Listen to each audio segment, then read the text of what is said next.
Hello, I'm Jory Bernhardt, and welcome to this episode of Postcards and Plates.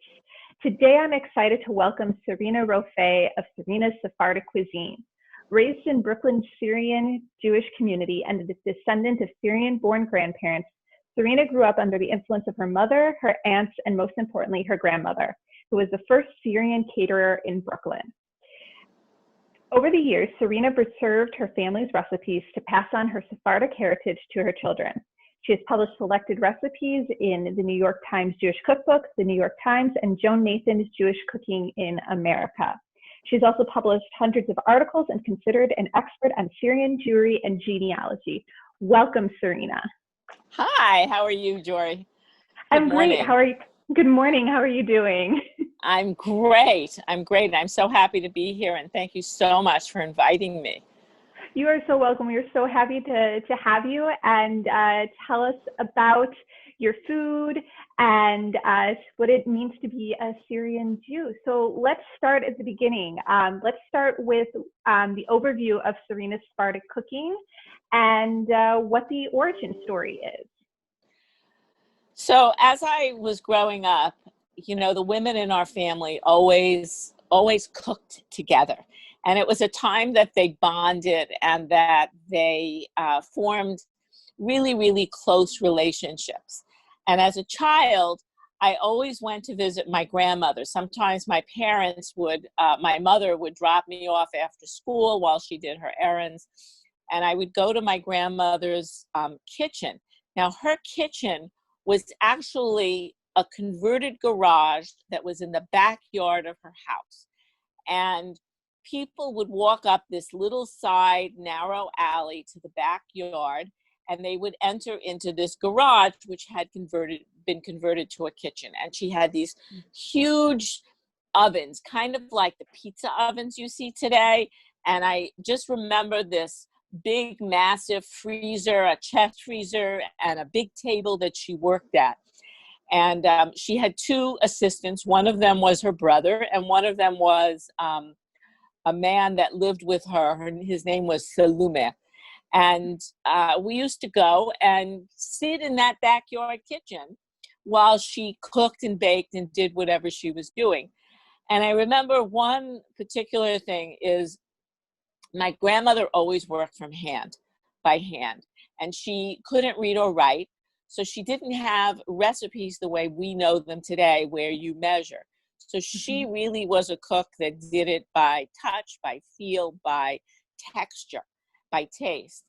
And so we used to sit in that backyard kitchen, me and my sister or my cousins, and she would give us a piece of dough to work on, and she'd try and teach us how to make kibbeh, which is cylindrical, torpedo-shaped hors d'oeuvre that you fry, and it's made with flour, and it's also made with some grains. So she would sit there, and she would take a ball of dough, and she would mold it in her hands, and she got it the perfect thickness, and she tried to teach us to do that. And we could sit there for 20 minutes on one while she had a whole tray filled with them. And, like a machine, she just kept going and going and going. And when I moved away from home, it really became important to me after I got married, I moved away, to preserve that bond, that culture of passing on food to my children. So since I lived away from my aunts and my mothers, I taught them to be sous chefs in my family. I taught them to assist me because I needed help, because a lot of these things were 2 or 3 person jobs. So getting to the recipes, the exact recipes.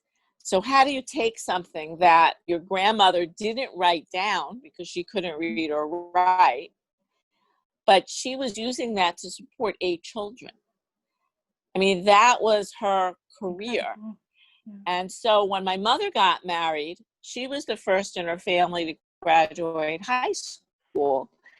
She went into her mother's kitchen, and she sat there, and as her mother, I got copies of my mother's recipes with the ingredients, but not the directions. So I had to learn to make them. I had to write down the directions. And the whole idea was we want to pass these recipes on to the women in our family. So the beginning cookbook, before I got to the ones I did now, was a small homemade family cookbook that said from mother to daughter. And it was to pass on those recipes that my mother had written down. Which is absolutely It incredible. really was, it was a labor of love, really. Yeah. And one of the things that I was going to say is that I have a very similar story of my mom has memory of her grandmother baking and the strudel and the pastries and everything, but like nothing was written down. And the thing was, is that like my family, we didn't take that step to write it down. So all of that has been lost, and you took on that step and formed it into this beautiful moment of heritage and tradition, and that you had those memories and those recipes to pass on. And I think that's just incredible. Thank you. Well, it's also a little bit more than that, because I think also it's a cultural thing. It also extends to entertaining. It extends to, how you treat your guests. In my family, people were always dropping in our house all the time. You never knew who was going to be at the door. And my mother and her sisters and my aunts and my grandmother, they always had things in the refrigerator or in the freezer that they could pull out in a moment's notice. So freezing became really, really important. So, like, for example, we have this hors d'oeuvre that we make. It's made with semolina dough, and it's filled with cheese.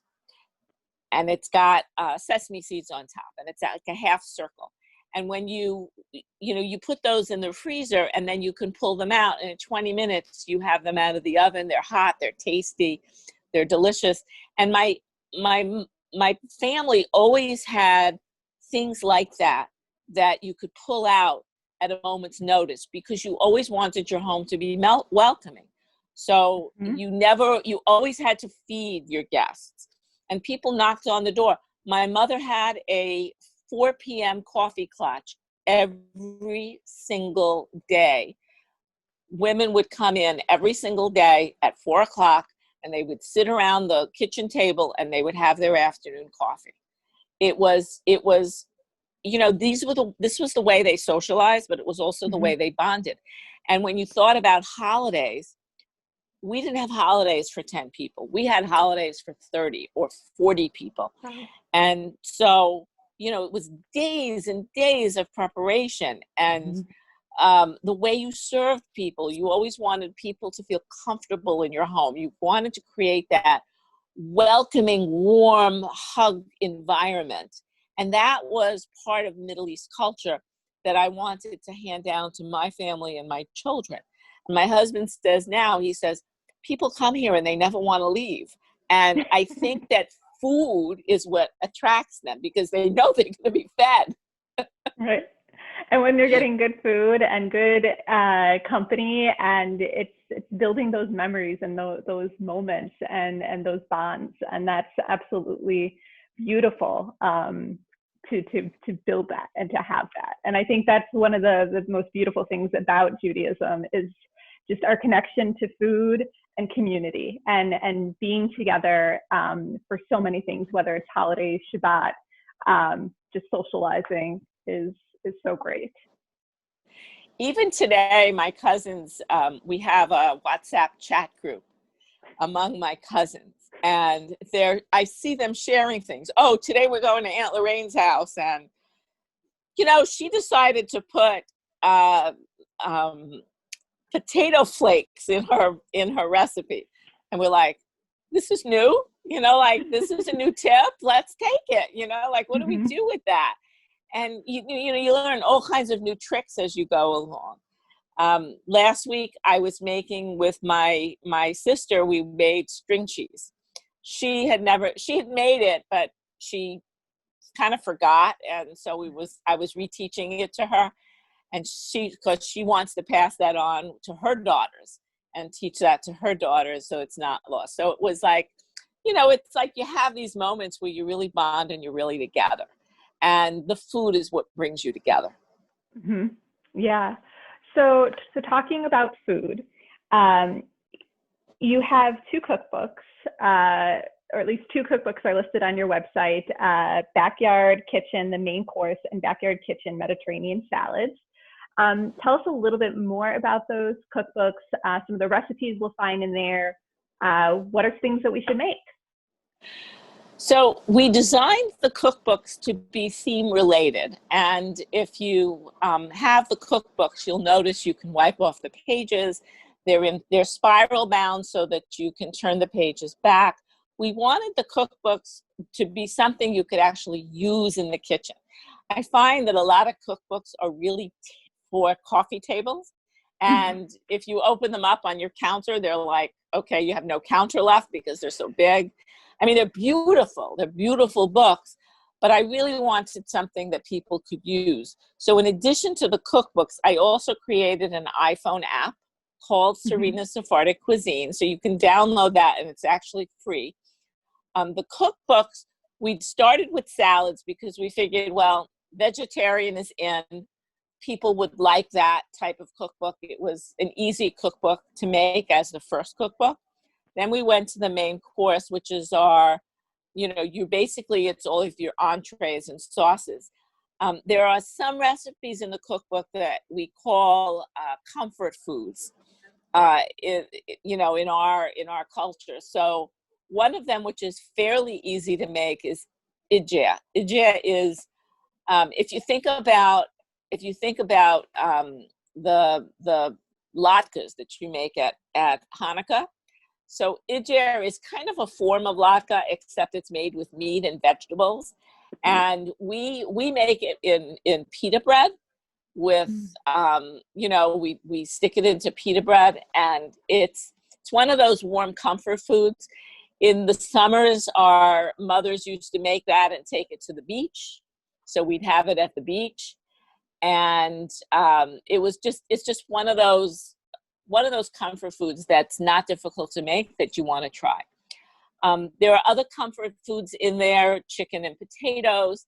And the idea is that you want to have that crust at the bottom where it's sticking to the bottom of the pan. That's something that's really, it's just kind of one of those Middle East things. And if you go to one of those restaurants, you'll see that sometimes they have them in Israel. It's that stick to the bottom part that's the crust, and that's just so scrumptious and delicious. So we're going to come out with another cookbook, but I apparently am only good for one book a year, and I just wrote another one. So just takes too long with the editing and the photography and the this and the that. And I've got another book coming out this year, which is actually my own family history. So we used the COVID pandemic when people were home, and I had everyone's attention to say, okay, guys, let's get this act together. Everybody was looking for a COVID project to do. So what is a better thing to do than work on a family cookbook of your family history? I love it. I downloaded the app on my phone, and what I really love about it is that it's really easy to use, and I like that you have already videos on it, so that way we can watch the tutorial of what the recipe is, and I like that it's very easy to navigate and makes it very easy to access for anybody who wants to try some of your recipes. So I really love that. And also, besides your cooking and besides your cookbooks, you also are the president of the Sephardic Heritage Project. Can you tell us a little bit more about that? Sure. Sephardic Heritage Project was an organization I formed, a nonprofit organization, because I realized that as I was writing a lot about my Sephardic history and a lot about our family history, there were really very few records available. our family comes from the Ottoman Empire, and in the Ottoman Empire in the 20th century, the 19th century and before, there were no civil records. So no birth records, no marriage records, no death records. But there were community records. So a community which was autonomous, Jewish communities were autonomous, they could keep their own community records. And if you could get hold of those records and database those, then you could have something searchable. And people today are always looking at family trees. So what we did, our first set of records was a set of marriage records and a set of Brit Milah records. We translated and databased and made searchable over 7,500 Brit Milah records. And that was from one mohel, one family. So it was a father and his sons were circumcisers. And then a set of about 1,500 marriage records. And those are online and searchable on Sephardic Gen and on Jewish Gen, which are two websites that have searchable databases. And they're important because people tell me all the time they can't believe that we were able to do those records.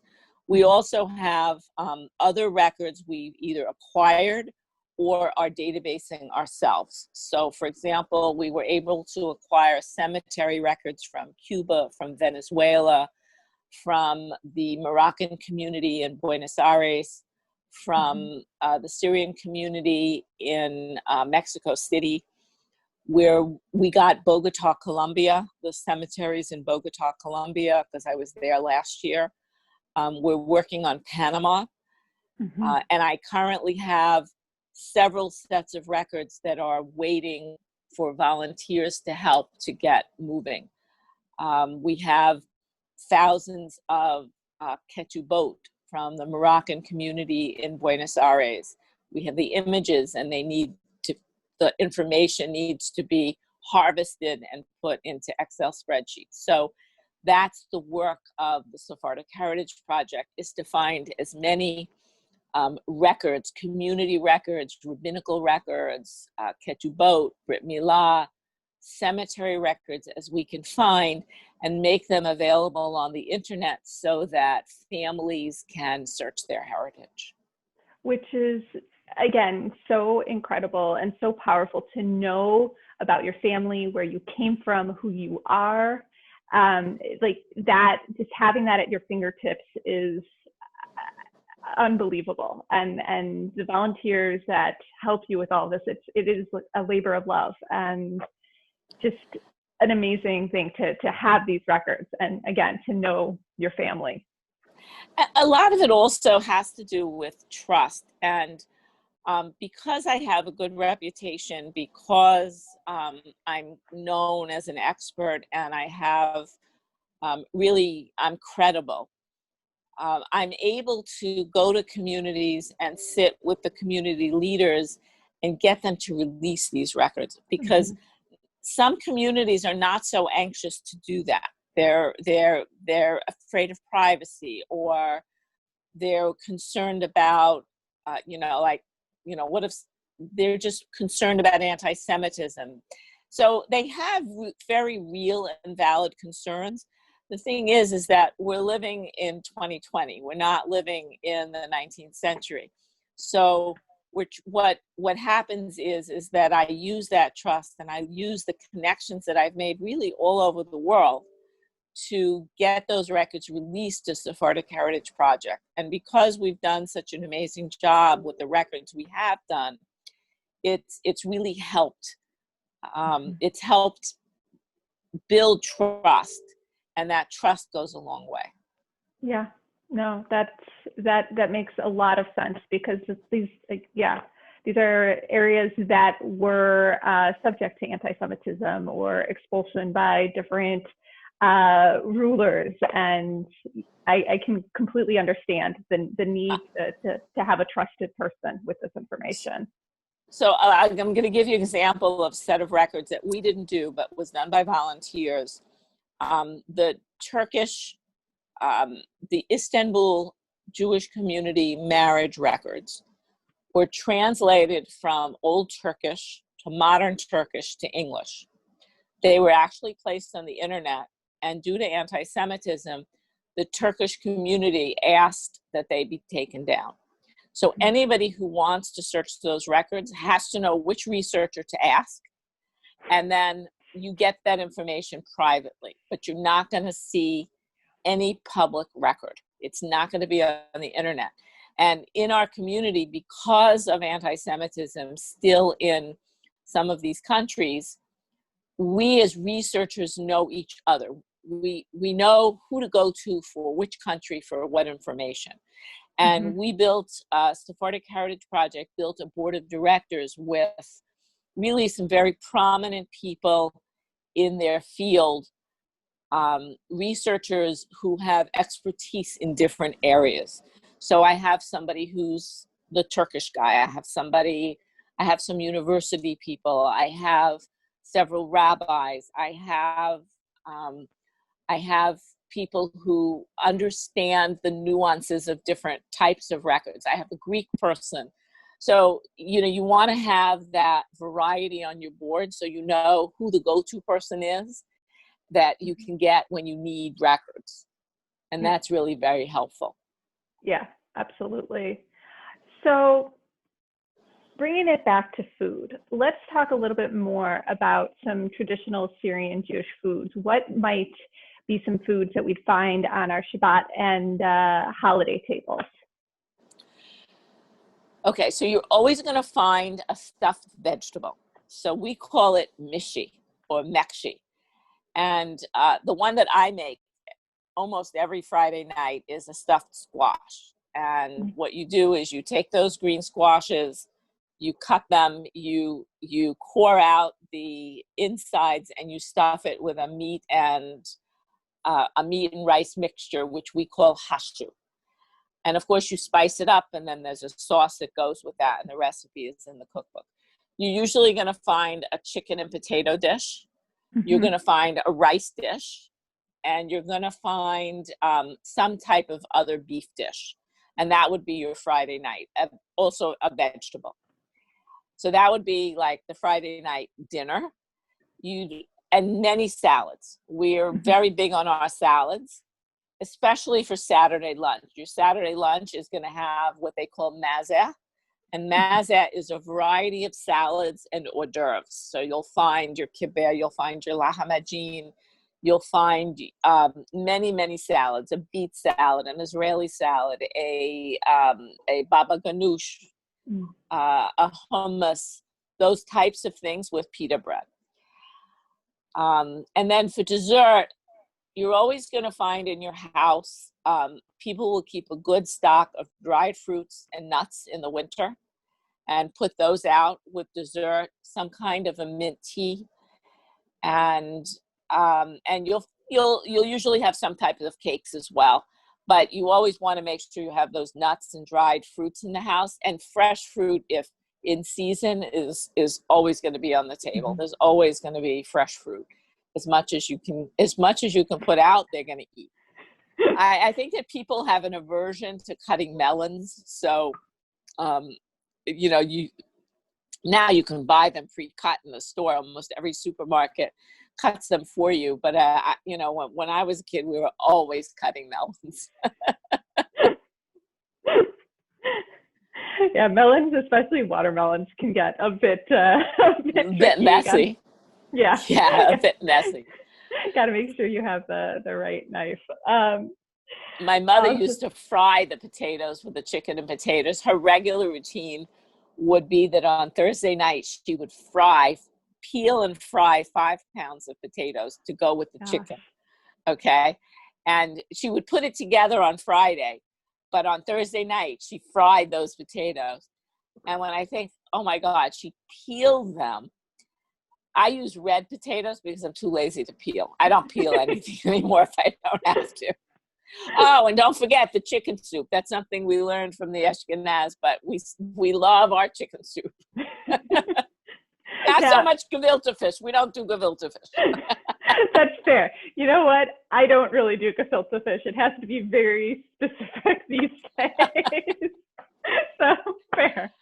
My husband actually likes it, so I buy the loaf, the frozen loaf, and I make that. And one day one of my aunts came over and she was like, "Oh, I love gefilte fish." She says, the Ashkenaz, they really have it right. I want you gefilte fish. And I tell her, she says, "What's the recipe?" And I looked at her and I said, I took the package out of the freezer and she was like, "No, you don't do that." And I said, "Yeah, I cheat." She says, "What about your mother?" And I said, "This is what my mother did." No. Your mother made it homemade. And I said, "No, my mother never made it homemade." My mom tells a story about, the carp in the bathtub. And, I grew up on the jarred. And as an adult, it's like, I can't do the jarred, especially not with the jelly. That is, and the loaf is the way to go. That is the only way that I will eat gefilte fish, is if it's a frozen loaf and you boil it up with some onions and carrots. Don't forget the carrots and dill. Right. I do it for the men in my family seem to like it, and my father used to like it. So yeah, that's what they like. Let them have it. Exactly. So let's go to our lightning round of quick, fun questions. Sure. All right. What is your favorite holiday food? I have to say kibbeh. The fried kibbeh, you take that first bite, you squeeze a little lemon into it, and it's just like over the top. And we really view it as a specialty food. Mm-hmm. It takes so much talent to make it. So, it's like one of those things you really need a tutorial. All right. I am going to have to look and check out this recipe and try to make it. You have to watch the videos. Okay, I will definitely do that. But okay. The way that you keep describing it, I'm like, I have to try it. For someone who hasn't tried Syrian Jewish food before, what is the first thing that they should make from your cookbook? I would start with salads. I really would. I would start with salads, because salads are very much a Middle Eastern thing. And, if you've ever been to Israel, mm-hmm. You go to those breakfasts. They have these big breakfasts, and there must be 1,000 salads. Mm-hmm. And salads are like, every different type of way you can cut or chop or put together the foods. It's salad. Make sure you have lemon on hand. Make sure you have good spices and herbs, and fresh spices and herbs. I think that they're really, really important. And we use a lot of cumin in our salads. So make sure you have that on hand. But salads are definitely, and I think that they're not difficult to make, but they're very much a part of the culture of Sephardic food. Yeah.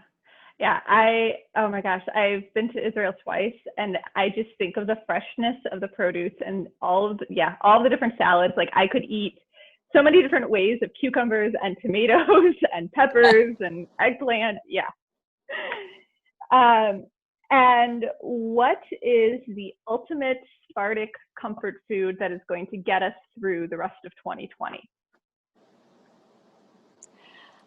I will tell you, it's our soups.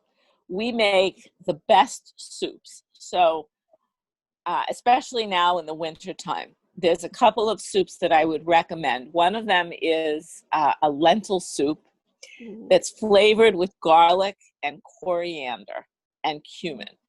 And when we were traveling through Turkey, my husband and I keep kosher. And that was like, we ate that like every single day. And every time my husband would look up to the chef and say, "My wife makes this better. My wife makes this better." I think I just put more garlic in it than they did. But it's an easy soup to make, and it's a real comfort food. I would also say that we make we call it shurba, but it's basically a tomato rice soup that you can either make with chicken bones, or you can make it the beef version with beef bones, and they actually sell in the Middle Eastern stores. It's a soup kibbeh that you throw into the soup, and you when you're serving it, you want that sprinkle of lemon and fresh mint on it. And it's just out of this world. My grandchildren go through 3 pots a week of that soup. They would eat it every day if we made it, but they'll manage to go through an entire 8-quart pot in one day. They love it. It's their comfort food when they go to their other grandparents, because they have to take enough for the number of days that they're there. It's their manna. It's their life source. It is. It's their manna. Absolutely. Yeah. So how do we find you? How do we find the app? How do we start making some delicious Sephardic food? So the app is available in the Apple Store. You can use it on an iPhone, or you could use it on an iPad. We don't have the other version. We only have the Apple version. I apologize. You can find our website is sarinaSephardicCuisine.com, and Sarina is spelled Sarina. So it's Sarina's SephardicCuisine.com. And you can also sign up for a blog on our website. I put out a blog almost weekly. During holidays, I will put out the blog a little bit more often, depending on what I have to say. But I cover everything from cooking to cleaning to tips on using baking soda and all kinds of different things, whatever household or cultural things that I think might be relevant to the particular time and place or season of the holiday. So I invite anybody to sign up for the blog. I'm happy to add you to our list. And of course, you can unsubscribe anytime. Fair. Well, thank you so much, Sarina, for being with us today and telling us all about Sephardic food, your work with the Sephardic Heritage Project, and your family's history and love of food. So thank you so much. I really enjoyed being here. I really did. And check out the websites and give me a shout out. You could also find us on Facebook. Awesome. I will make sure that we have all of the ways to contact you on here. So thank you, and have a wonderful day. You too. Sephardic cooking, Middle East cooking, is only as good as the spices and the flavors that you put into the food. If you've traveled to the Middle East and you've actually tasted the food, you taste a flavor that is so rich and so full of body, and you wonder how you can take that same flavor and reproduce it in your own kitchen. The secret to reproducing it in your own kitchen is through the spices that you use, the grains that you use, and the quality of the spices. I've heard on various cooking shows, use good quality this or good quality that. The quality is very, very important. And I try and buy my spices fresh, because when I buy the store-bought brands, I find that they just don't have the same body, the same smell, the same odors that will make my food really stand out. So these are some of the things that I use when I cook. You may have heard of za'atar. Lots of times you will see in the Middle East, or you'll see in Middle East grocery stores, a bread that's flavored with za'atar. Za'atar is a spice. You'll frequently find it in Middle East stores, also mixed with sesame seeds. Sometimes it's with sesame seeds, sometimes it's without sesame seeds, but the flavor, the aroma is unbelievable. You would mix this with olive oil and spread it on a flat bread or a flat dough, and it actually comes out, the flavor is just amazing, just amazing. 2 other spices that I'd like to talk to you about. This is haptel bediger, or black caraway seeds. Black caraway seeds are used in kak, they're used in making cheese. It's an amazing, amazing spice. It's an amazing spice because the smell, the odor of it is it arouses your nostrils. but it provides a flavoring much like licorice in some of your food. Two other really important spices that I use pretty much every day are cumin, or kamun in Arabic. Cumin is a spice that is fine ground. It has a very smoky flavor. It's a yellowy, mustardy color. The grain is very, very fine. It's got a very fine texture, almost like sand. And it's very, very good if you use it, for example, in salads. Salads you'll find in the Middle East are made with a vinaigrette that's flavored with cumin. But cumin has other uses as well, and you'll find it in many of my recipes. Another ingredient, another spice that's very, very important in Middle East cooking is allspice. Allspice is not a mixture of other spices. It's actually a spice on its own. In Arabic, we call it parat, and it's a deeper brownish color, also very sandy in texture, and it's excellent for use in meats, as a flavoring for meats, for hamburgers, for kebabs, things like that. You would always put allspice into those foods.